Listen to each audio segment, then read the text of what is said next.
माजी खासदार आणि बाळासाहेब ठाकरे हळद संशोधन प्रशिक्षण केंद्राचे अध्यक्ष आहेत. भाऊ, काय सांगाल?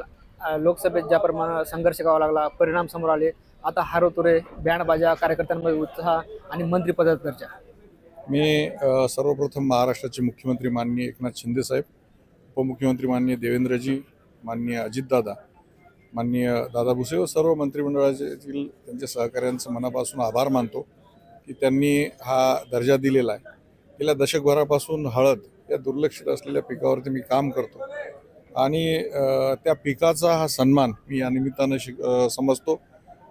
हळदीचे आमचे जे शेतकरी त्यांचा सन्मान हा मी समजतो आणि निश्चितच हळद संशोधन केंद्र, प्रक्रिया केंद्र, आयरिडिएशन सेंटर हे घोषित झालेले 3 वर्षापासूनचे प्रकल्प आहेत, परंतु काही कारणांमुळे छोट्या छोट्या गोष्टींमुळे हे रखडलेले होते. त्याला जर गती मिळाली तर आमच्या एकट्या हिंगोली जिल्ह्याची 300 ते 400 कोटी रुपये दरवर्षी वाचणार आहे आणि निश्चित लवकरच एक केंद्र होईल असा मला विश्वास आहे. कार्यकर्त्यांनी बॅनरबाजी केली, त्यावर थेट असं लिहिलं की सुवर्ण क्रांतीचे जनक असा उल्लेख केलाय.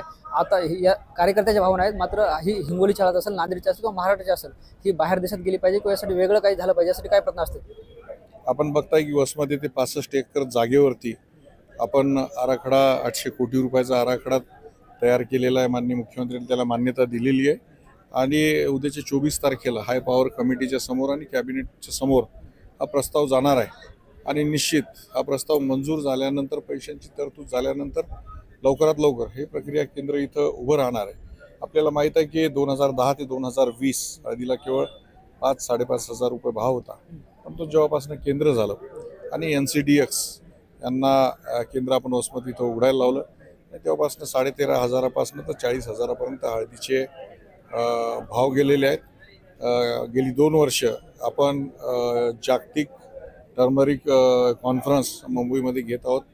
शेतकरी आणि आयातदार निर्यातदार यांची डायरेक्ट बायर सेलर मीट आपण घेत आहोत आणि निश्चितच आपल्याला माहीत आहे की NCDXने माझा सन्मान पण केला आहे. द गोल्डन मॅन म्हणून हळदीमध्ये काम करतो मी आणि त्याचा सन्मान या मंत्रिमंडळाने केलेला आहे. निश्चित हळद हे पीक आमच्या भागातील शेतकऱ्यांना पिवळं केल्याशिवाय राहणार नाही. कार्यकर्त्यांमध्ये उत्साह पाहायला मिळतो. हे हेमंत पाटील यांचं राजकीय पुनर्वसन म्हणायचं का?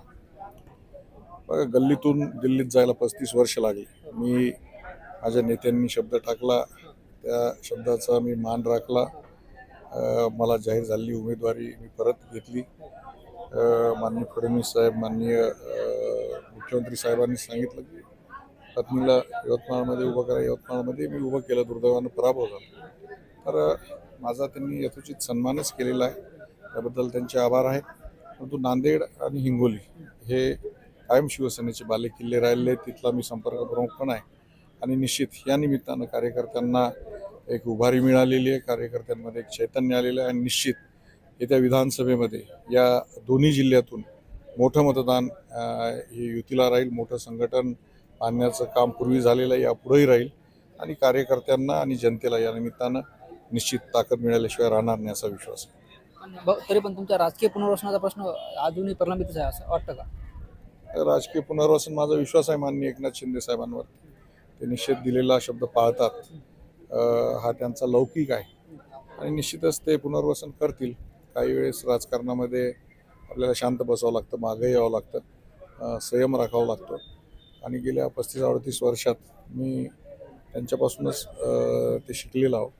तर निश्चित ते पुनर्वसन करतील. विधानसभेच्या माध्यमातून होईल वाटतं? विधानसभा असेल किंवा राज्यसभा असेल, त्यांनी जे काही शब्द दिलेले आहेत ते निश्चित पाळतील असा विश्वास मला आहे. दुसरा एक प्रश्न, हिंगोलीत जे महत्त्वाकांक्षी प्रकल्प आहे, लिगो प्रकल्प, दिवंगत खासदार राज सातव यांनी पाठपुरावा केला होता, त्यानंतर त्याला तुम्ही पुढे पाठपुरावा केला आहे. आता त्याचं पुढं काय होणार?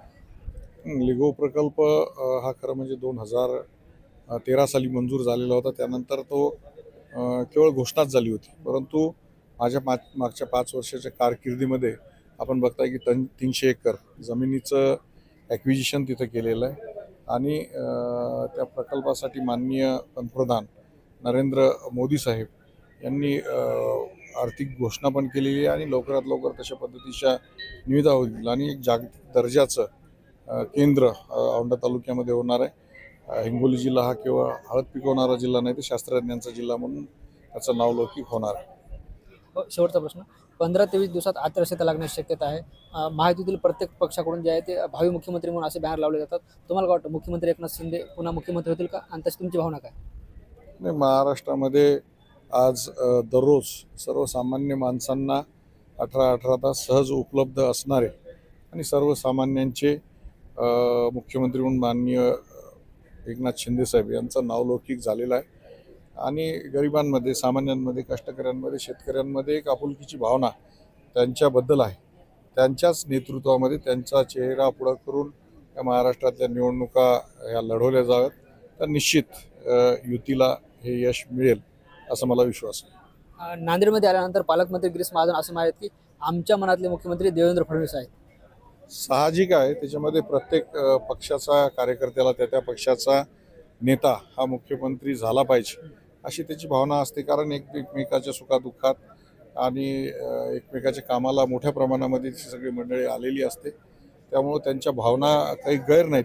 परंतु शिवसैनिक या नात्यानं महाराष्ट्राचे मुख्यमंत्री माननीय एकनाथ शिंदे हे झाले पाहिजेत अशा सर्व शिवसैनिकांच्या आणि जनतेच्या, शेतकऱ्याच्या, कष्टकऱ्यांच्या भावना. निश्चितच हे होते हेमंत पाटील, ज्यांनी आपल्याशी संवाद साधला. ज्ञानेश्वर लोंढे, TV9 मराठी, नांदेड.